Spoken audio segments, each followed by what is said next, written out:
to Léo Maillet, The Broken Mirror, in our series Flight or Fight, Stories of Artists Under Repression. Even though he's completely unknown today, he was lauded by the director of the Berlin Kupferstich Cabinet as one of the 5 great German painters and etchers between 1925 and 1930, alongside Beckmann, Dix, Hofer, and Grosch. I'm Rachel Stern, Executive Director of the Fritz Ascher Society for Persecuted, Ostracized, and Banned Art based in New York. Today, I'm honored to introduce Erik Riedel, Head of Exhibitions at the Jewish Museum Frankfurt and curator of the museum's Ludwig Meitner archive. The archive consists of the artistic estates of Ludwig and Else Meitner and several other artists who were forced into exile. Erik Riedel has curated numerous exhibitions on 19th and 20th century art, for instance on Moritz Daniel Oppenheim, Ludwig and Else Meitner, Charlotte Salomon, and Ari Goral. Apart from several exhibition catalogs, he has published the catalog raisonné of Ludwig Meitner's sketchbooks and the conference proceedings Ludwig Meitner, Expressionism, Ecstasy, Exile in 2018, as well as the catalog raisonné of Ludwig Meitner's paintings until 1927, published in 2023. After the presentation, there will be time for Q&A, so please post your questions. Welcome, Erik. Well, thank you. Welcome, ladies and gentlemen. Actually, the title of my talk today, Léo Maillet, the Broken Mirror, is not very imaginative insofar as it is also the title of the small exhibition that we are just showing at the Jewish Museum in Frankfurt, and which is on display until November 16. Okay, I'm trying to speak up a little. I would like to share the screen with you and show you the presentation. So the title, The Broken Mirror, is actually derived from a self-portrait which Maillet drew and also painted, and then again etched in several versions.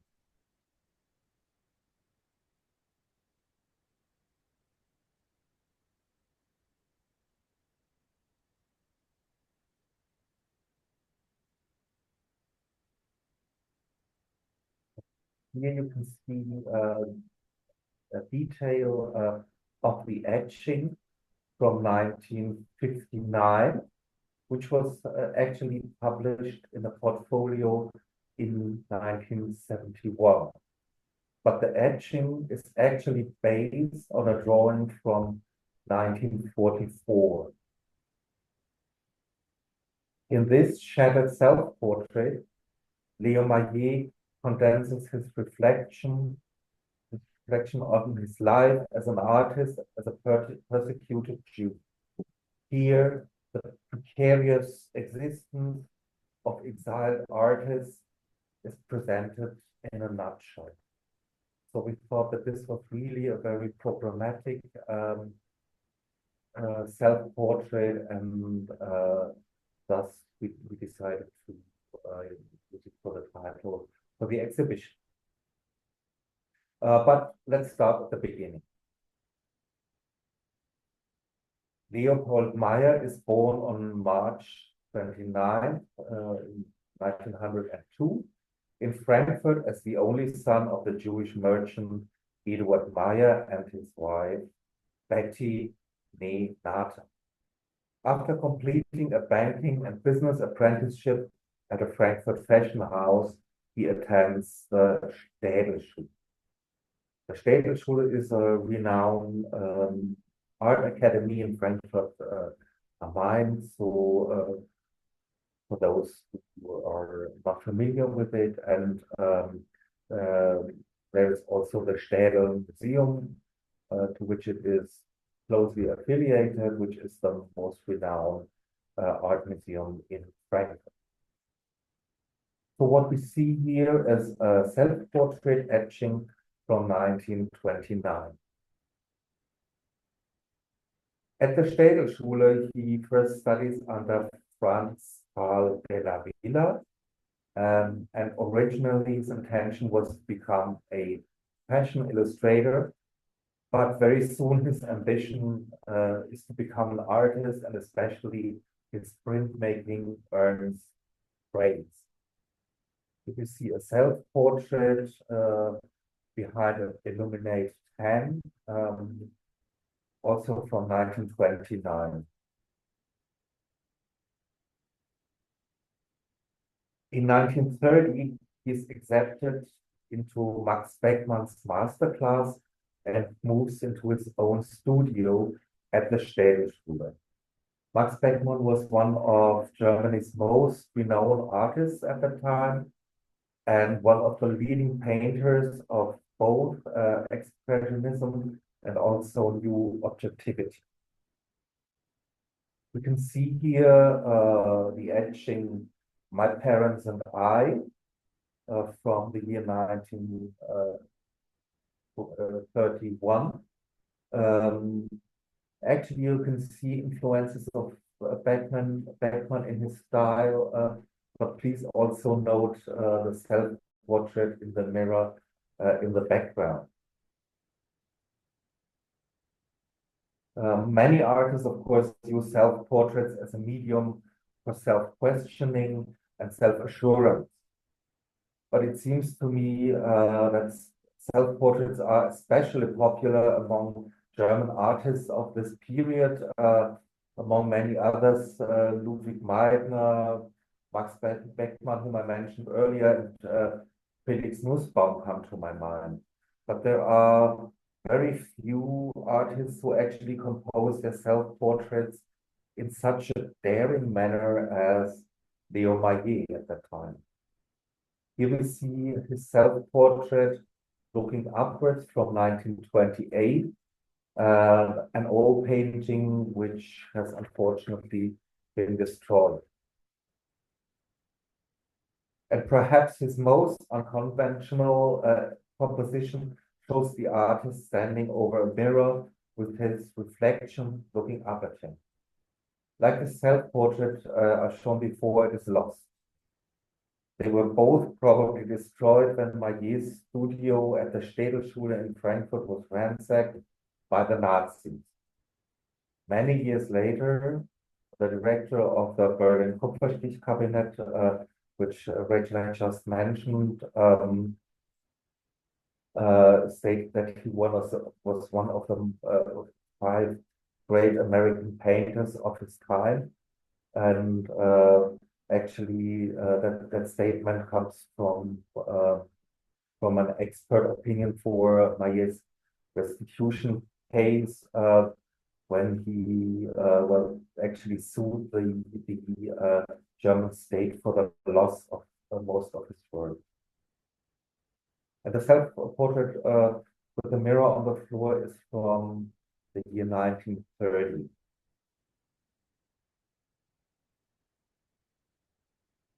Admittedly, the selection of the works that I have shown so far is rather one-sided. Maillet, of course, did not only create self-portrait, he worked in all kinds of genres, and he painted, for example, landscapes like this one. And here the influence of his teacher, Max Beckmann, is quite clearly visible. This is actually a landscape of asparagus field near the River Rhine from the year 1931. And also this oil painting is destroyed.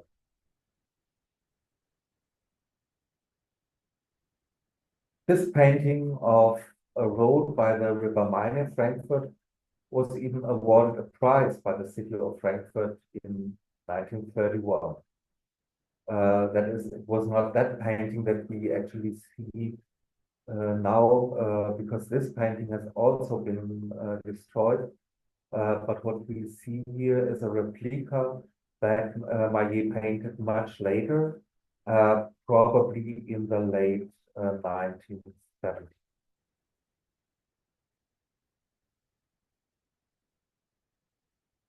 I want to introduce another landscape painting or another landscape motif. This etching shows a winter landscape in the Rheingau, just a landscape very close to his mother's birthplace, a little south of Frankfurt. Not only Maillet's paintings were destroyed, but also almost every single printing plate that he created before 1943 had been destroyed by the Nazis. So he actually recreated some of his graphics again later. And here we have the 1970s version of this earlier landscape etching. And as you can see, it is a mirror image of the original sheet.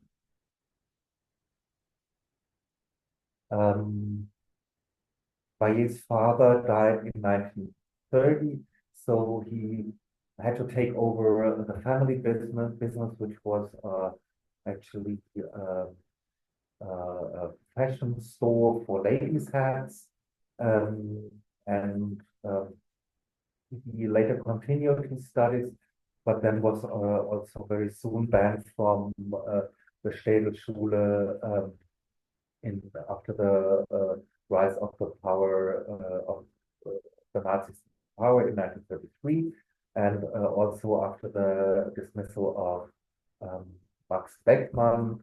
And as I said earlier, his studio at Städelschule was ransacked, and all the works in there were destroyed. So Maillet very soon realized that it would not be possible for him to remain Germany. He tried to emigrate in 1933. He went to Luxembourg, Belgium, and England, but found no opportunity to settle anywhere. So he returned for Frankfurt for a very short period, and then in 1935 he finally immigrated to France, and he worked as a photographer and as a printer in Paris. Here in Paris, he also married his partner Margarete Höss, who had accompanied him, although she herself was not Jewish. The printing plate to this right point was the only one that actually survived the war. When after the war, Maillet first returned to Paris in 1948, he visited his printer, and he gave him the printing plate, which had been left in the print shop. And Maillet had actually made this etching of his cat in 1938. So when he received the plate back, he started to print some copies of it and to sell them. So that was actually the restart of his artistic career, and by selling prints of this cat etching, he financed his revival until he finally had regained his footing. But let's switch back a little. After the outbreak of the war in September 1938, most of the German citizens who lived in France were arrested as enemy aliens. While his wife was brought to an internment camp in Bulle, in southern France, Maillet is sent to a small camp in central France, and in order to be released, he volunteers and joins auxiliary troops who then built military facilities for the British Army in northern France. Maillet painted this watercolor of the small village where he was interned with about 350 other men in November 1935. After the German invasion in May 1940, the British troops returned to England, and Maillet used his military papers to travel south. He reaches Gurs and is also able to get his wife released. They travel east to the Côte d'Azur and then finally settle in Cévennes, a small town in the Provence in the so-called unoccupied France, part of France. And the map I've been using shows the division of France roughly between June 1940 and November 1942. The northern western part, here in shades of green, was occupied by the German, and some of the regions were also annexed. And in the south, under the puppet regime of Marshal Pétain, the so-called Free Zone or Vichy France was established, which seemed safer than the part of France under direct control of the Nazis for many immigrants. So this is why most of the refugees in France gathered there. In Saint-Remy, Maillet and his wife lived by doing odd jobs, like, for instance, collecting resin from pine trees. And there is not much time and even less money for artistic works. So this is actually the only painting that Maillet created in France after the outbreak of the war. He later writes that he had arranged a jar with almond blossoms on a windowsill to paint them, but he finds the motifs oddly unappealing. Suddenly, a gust of wind throws open the window, and the jar falls and shatters. Maillet at once perceives the symbolism of the shattered jar that parallels their own precarious existence and paints the still life. And this one was created in 1943.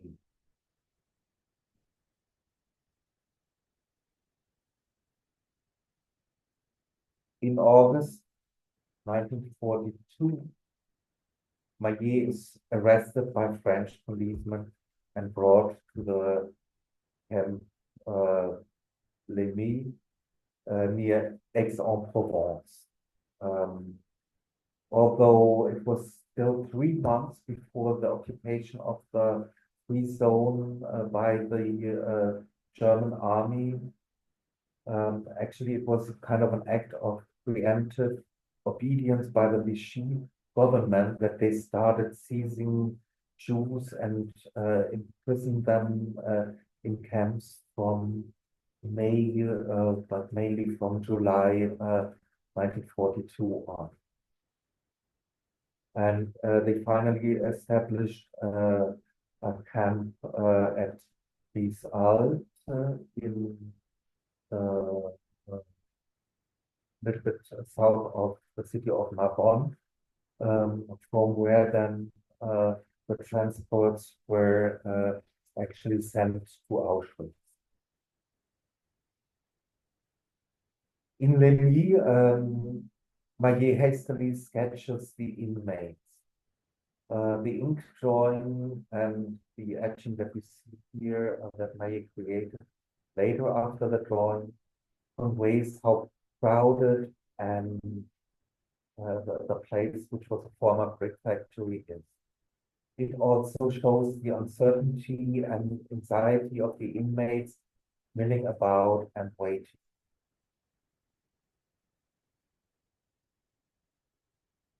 At the camp of Ries-Alt, Maillet is put in a train to Auschwitz. During the journey, he is able to squeeze through a hatch in the freight wagon and jump from the train. Although he is injured by the fall on the rails, he manages to escape. He swims across the river that separates the occupied France and the free zone and proceeds southwards. With the assistance of a network of many helpers, most of them priests, he finally reaches the Cévennes Mount. In this remote region in southern France, he lives for more than a year and works as a goat herd. Meanwhile, in 1943, the Gestapo ransacks his studio in Paris and destroys all the works that Maillet had to leave behind there. Hundreds of works, paintings, but also drawings, and also all of his printing plates, except the one that I showed earlier, lost forever. This is a dry point that Maillet created later after the war, probably after a drawing that he did during his time in the Cévennes Mount. And here in the Cévennes, Maillet lives under false identity. His wife actually joins him. And the forged papers that we see here were provided to him by an organization that aids refugees. It's called Simon and is actually a network, an ecumenical network, you might say, that try to help refugees, try to bring them out of the country finally. And this organization also helped him to escape to Switzerland in January 1944. And his first stop there is Montreux, which is a town that is not too far off from the French border. And his situation still remains somewhat unclear because he is first brought to a former hotel, which was turned into an internment camp for refugees. And during this internment, he paints this self-portrait with an etching needle, and the red cross, the door with the red cross that you can see in the background, of course, symbolizes the access to Switzerland. And you will note that it is only half open still, so it alludes to his uncertain status as a refugee, and also to the imminent danger of a German invasion that many people feared at this time in the part of Switzerland, which was really only a few miles from the German occupation zone in France.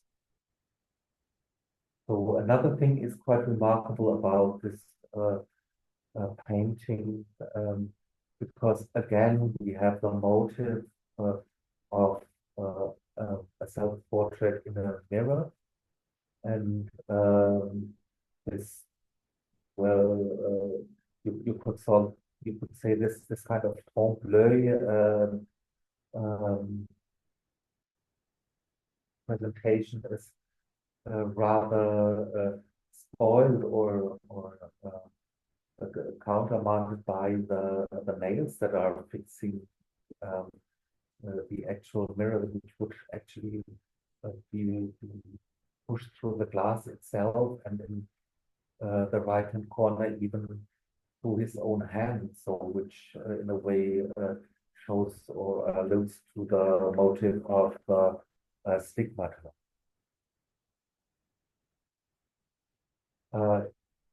In the internment camp, there is also a group of Italian musicians.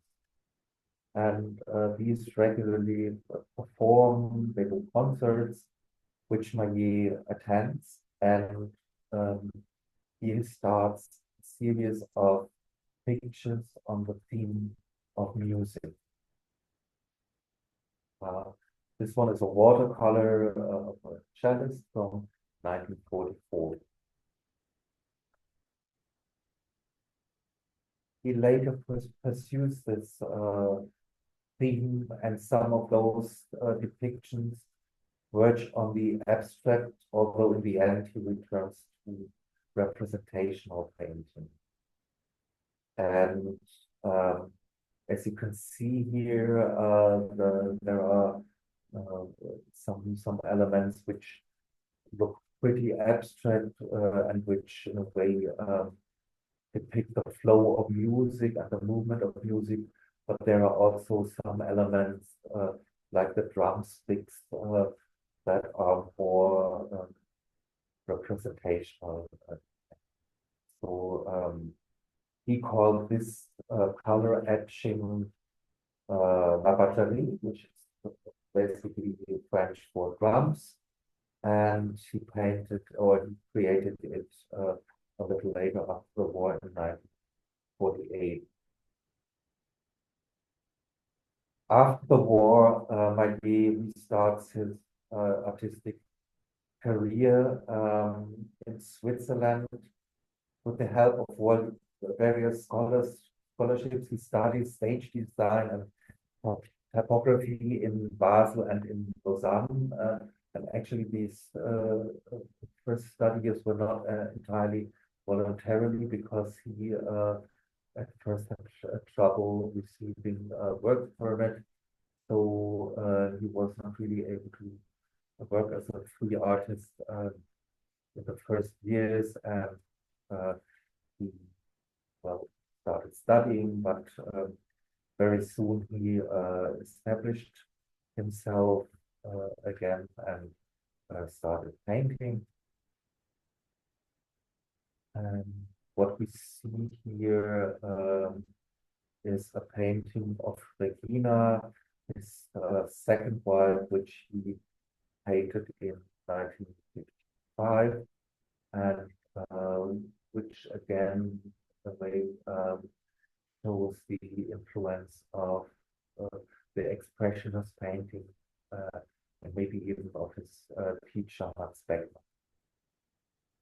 Maillet and his first wife got divorced in 1945, and almost 10 years later he meets Regina Little, who was the daughter of director of a famous theater in Munich, and they get married very soon afterwards, and later have 2 sons. In the mid-1950s, Léo Maillet begins a series of material collages that he calls scats.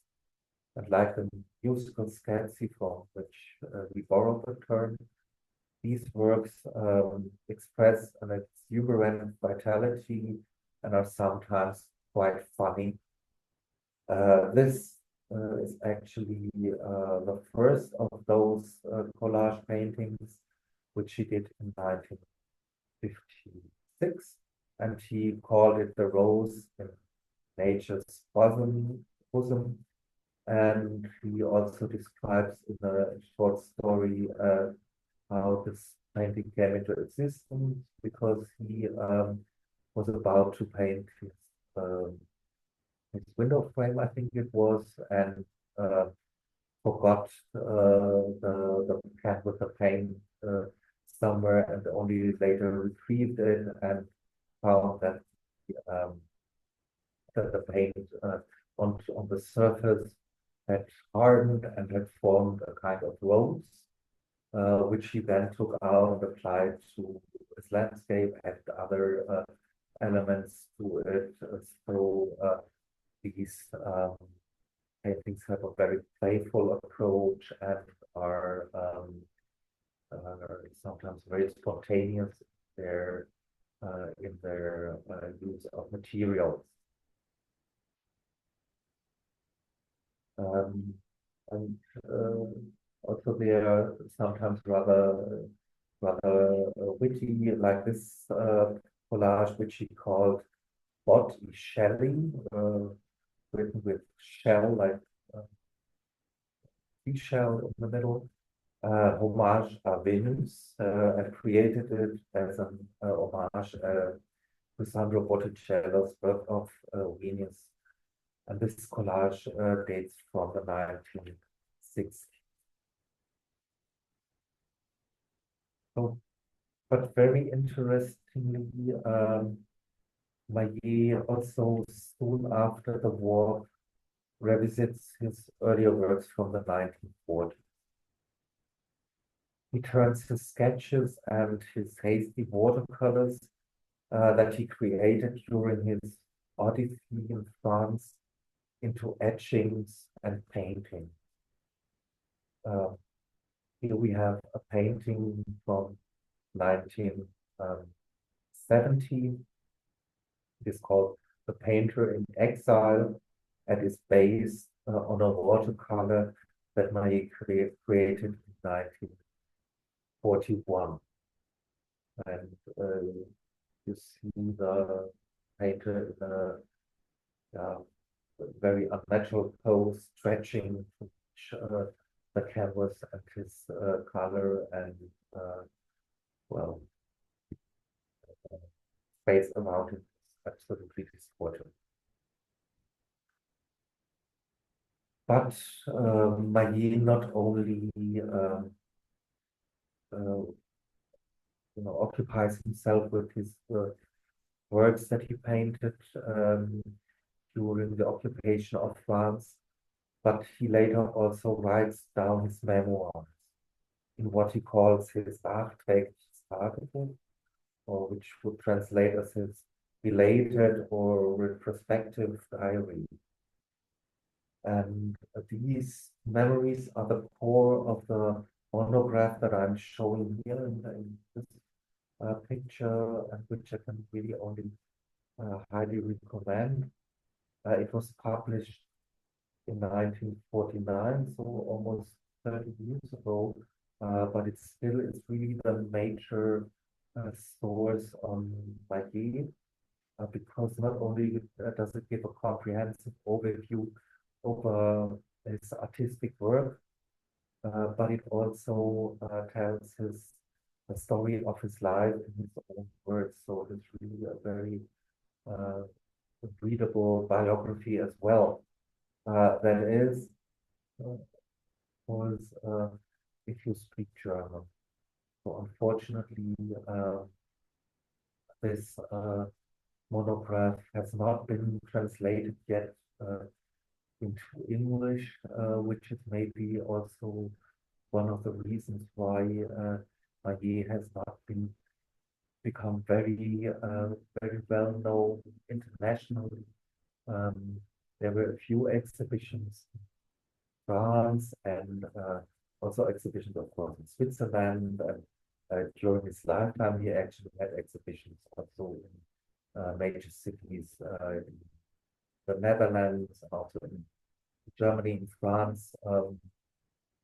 But during the last years, it was mainly in Germany, and also, of course, in Switzerland, and also some publications have been published in Italian. So if you're an Italian speaker, you might also find some literature on him. But this is really the book to go to, and you can try to get it online or try to order it via the bookshop of the Jewish Museum in Frankfurt. So, but this is not really, I'm not trying to advertise and sell, but this is really, it's not easy to get a publication. So, among the works that the artist revisits after the war is also this still life, which we saw earlier with the broken jug from 1942. And Maillet turns this painting into an etching, which is then published in 1979 in a portfolio of a total of 12 prints.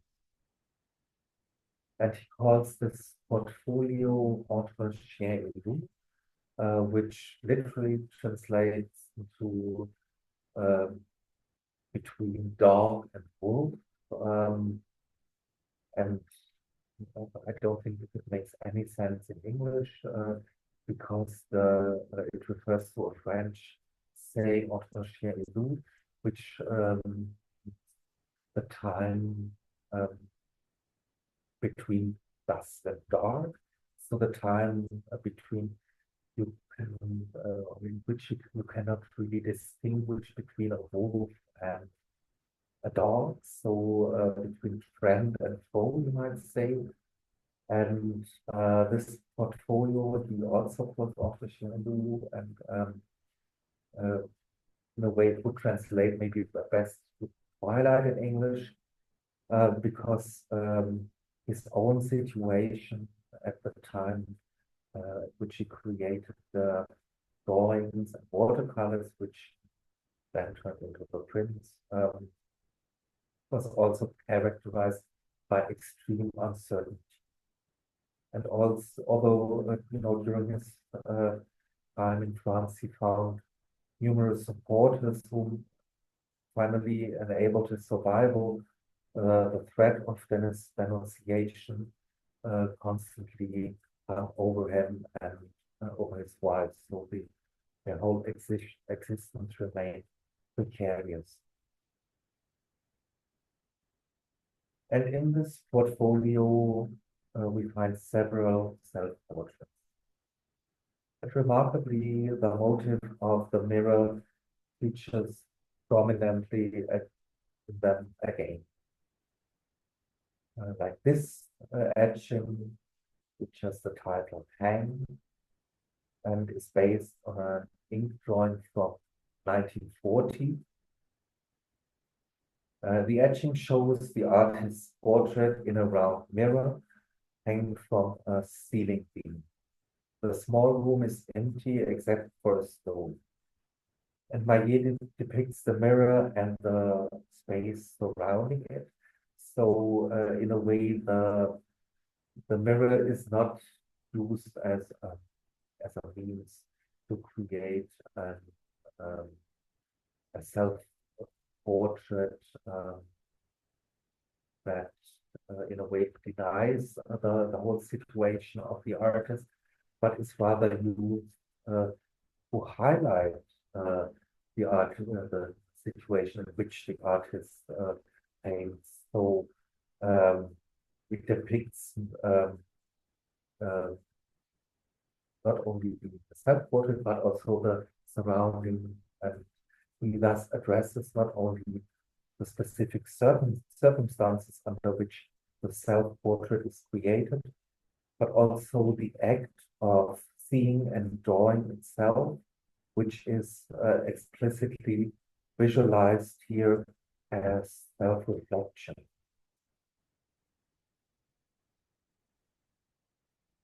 Like in his very early self-portraits, we find a number of highly unusual perspectives. In this etching, for instance, his head is cut off by the upper frame of the mirror. And he also he calls this headless. So and this depiction, of course, involves various interpretations. Like, is the artist perhaps alluding to the proverbial losing one's head, that constant persecution and fear evoke in him? Or is his life under false identity leading him to hide his face, no longer wanting to reveal his true self? So you can see that even in these very spontaneous sketches, like the ink drawing that was created by him in 1943, which finally was the motive for the etching he created later.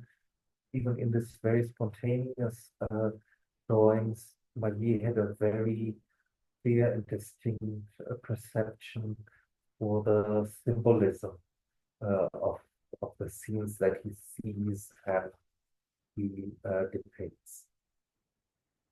And this maybe culminates in the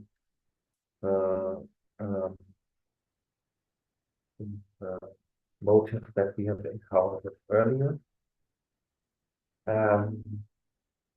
Here is the photograph of the actual drawing that Maillet did in 1944 while he lived in the Cévennes mountain, and which he called the Broken Mirror. And the story connected with it goes as follows. The refugee aid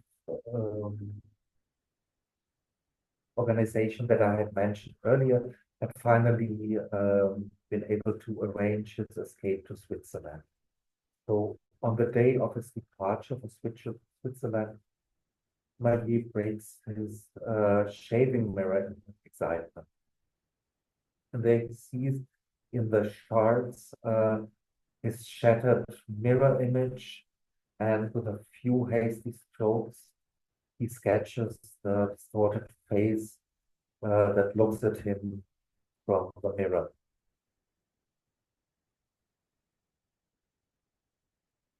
And when he comes across this sheet a few years later, he realizes, in his own words, that this was the best and most intense drawing I had ever made. So he transforms it into a painting and also into an etching that becomes part of the portfolio that I mentioned earlier and that I showed right at the beginning. So I think it is quite remarkable that Léo Maillet actually took up the works he had created during his flight and persecution, as well as some of his destroyed works, and recreate them in different media. And this process is, of course, on one hand, a kind of artistic reflection and examination of his own work, his earlier work. But on the other hand, it is also a confrontation with his own biography and his own persecution. And the fact that Maillet began facing his own traumatic experiences really just a few years after the war is rather exceptional, because both among survivors and also in the context of the emerging culture of remembrance, the intensive processing of the Shoah only began in the late 1970s. So yeah, I think this is something that we can probably discuss now. Also, you know, on the background of a number of other artist biographies that you may remember. And I have to repeat what I said in the beginning of my little talk. I think really that this motive of the shattered self is a very strong and stringent metaphor for the existence of an artist in exile, for the in a part also destruction of his life and of his work that each artist in exile experiences in various degrees, and I think that Maillet experienced it in a very dramatic degree, and that his work also reflects this very dramatic and traumatic experience. So, thank you very much for your attention. And as Rachel mentioned earlier, of course, I'd be happy to discuss the artist, but also some other topics that associations that come to your mind. Thank you so much, Erik. And I think there will be quite some questions to ask. And, you know, I think I find these representations that you showed, the self-portraits really in the mirror, in the broken mirror, very strong parable of Maillet's experiences, because, you know, I think we have to really understand, like, living under false, with false papers means kind of every moment of that he breathes being afraid of being betrayed, right? It was most certainly not a peaceful existence. And also being in France, being in Switzerland, he didn't have the passport, so he could have been sent out any minute. It was not safe existence in the way that he knew, okay, now I can stay, now I can live in peace. So you mentioned before that maybe Maillet's son will be in the audience. So if there are questions that come up, maybe he can answer some of them, and let his voice be heard. Not his voice, but I'm happy to, of course, read his comments.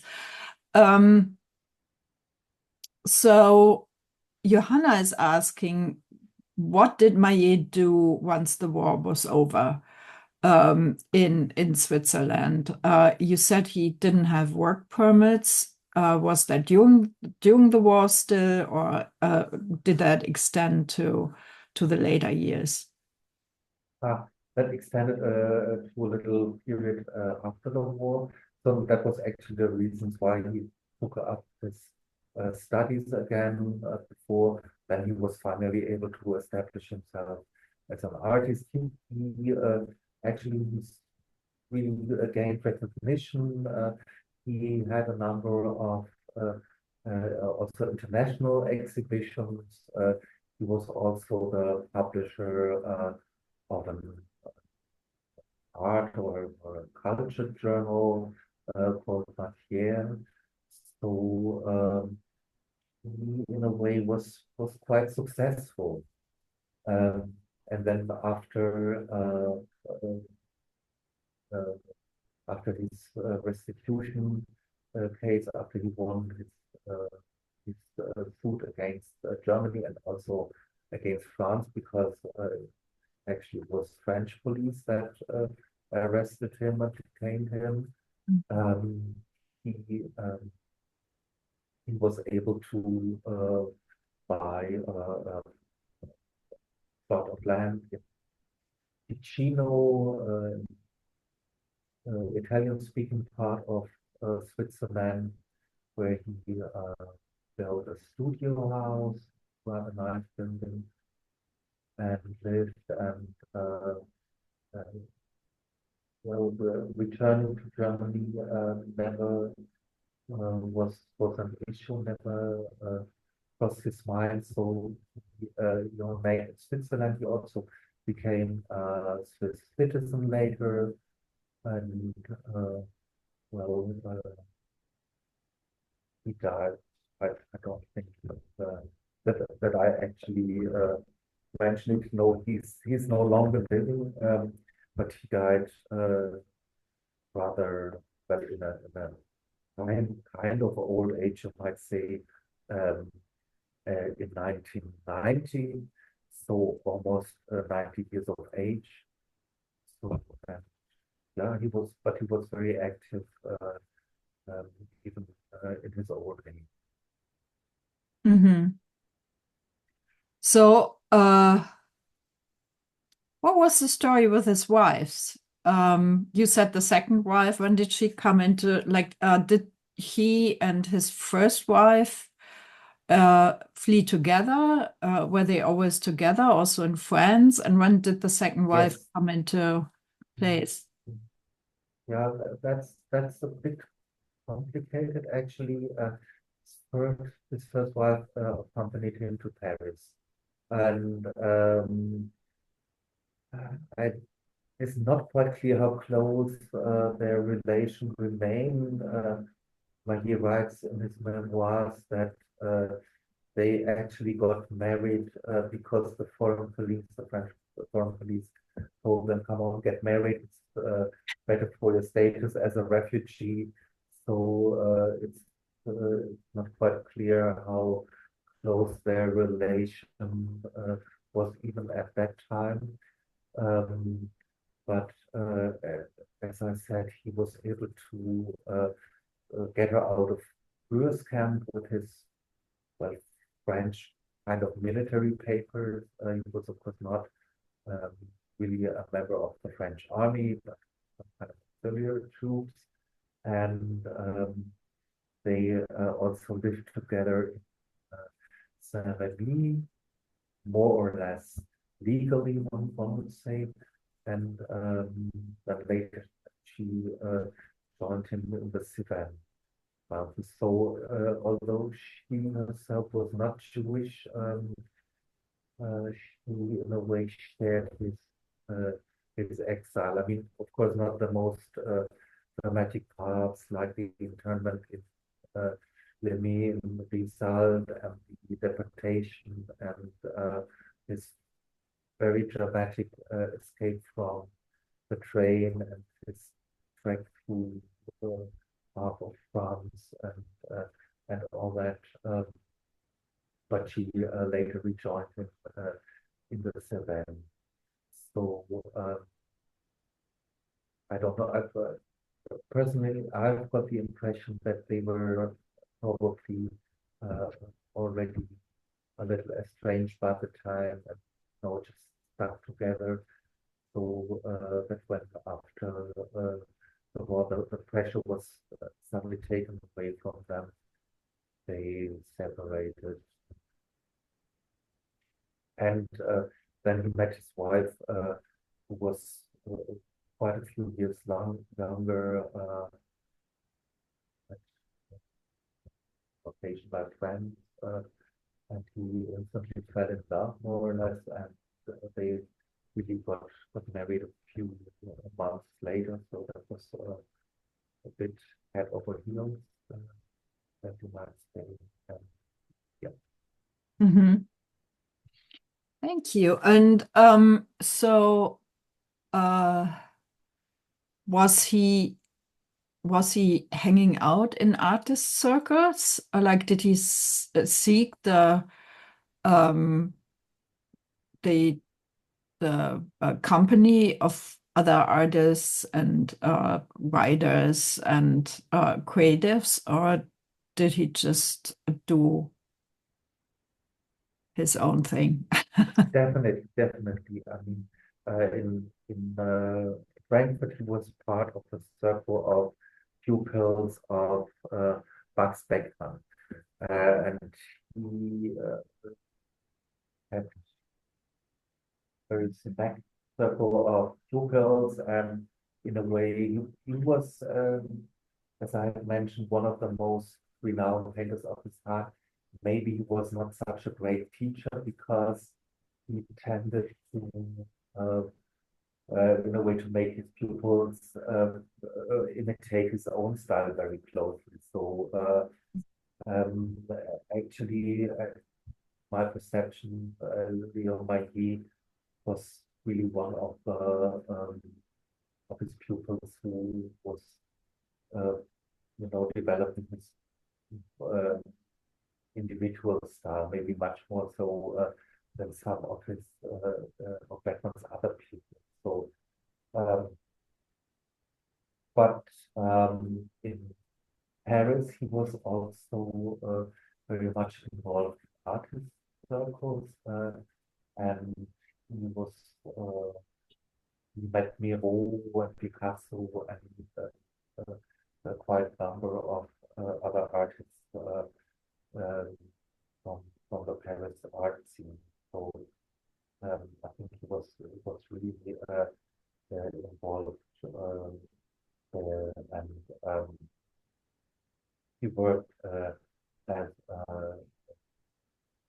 photographer, as I had mentioned, which actually got him his apartment because he met an architect who just built a block of flats in Paris, and who wanted to learn photography and started photography and exchange got his photography. So, but then he also worked as a graphic artist and printer in Paris, and in the studio that he worked in, there were, as I mentioned, quite a number of other renowned artists. Also later in Switzerland, he definitely had contacts to other artists and other people from the art scene, like Adolf Hürlimann, who was his co-editor of the art journal that he published. Yes, but in a way, he was never really part of the artist group in the closest sense, or of explicit art movement, but also I think he always pursued his rather individual style. And as you see, I hope you can see from the examples that I've shown you, his style also varies. He's definitely influenced by expressionism and new objectivity, but there are also surrealistic elements and elements of, well, abstraction, sometimes even a little cubist. So he, in a way, is very individual with his approach to what kind of art inspires him, and not very dogmatic about his style and his creation. Yeah, I mean the work is really strong, and I mean, of course, the prints, like the printing prints, were like one of the most well-known for media of the expressionists, and you can see that how well he's trained in that, and how well he's able to express himself there. Deborah is asking, how do we know the history of the artist? Did he record his eyewitness testimony to an institution that was collecting oral histories of survivors? Or, yes, how do we know, or what we know Yes, today? really, fortunately, he started writing his memoirs, which in a way are not, like very comprehensive and structured memoirs, but rather episode, hence also the the title of the diary, so it's more like singular scenes that he remembers and then combines. He has given a number of interviews, but unfortunately, in 1990, when he died, the whole idea of recording eyewitness accounts was not so widespread by the time. So it was way before the Shoah Foundation made really a great effort and also invest some money and try to put this whole idea of eyewitness interviews on a broad basis. So yes, what you really basically have is his own account, own memories, which of course are always subjective and are are subject to historical examination and research, but in a way they are also very valuable because they give an insight into his own perception of the situation, his own subjective view, which again is very much central to his artworks at that time. So I think there's really a nice parallel between these written sources and the actual images he created. Yeah,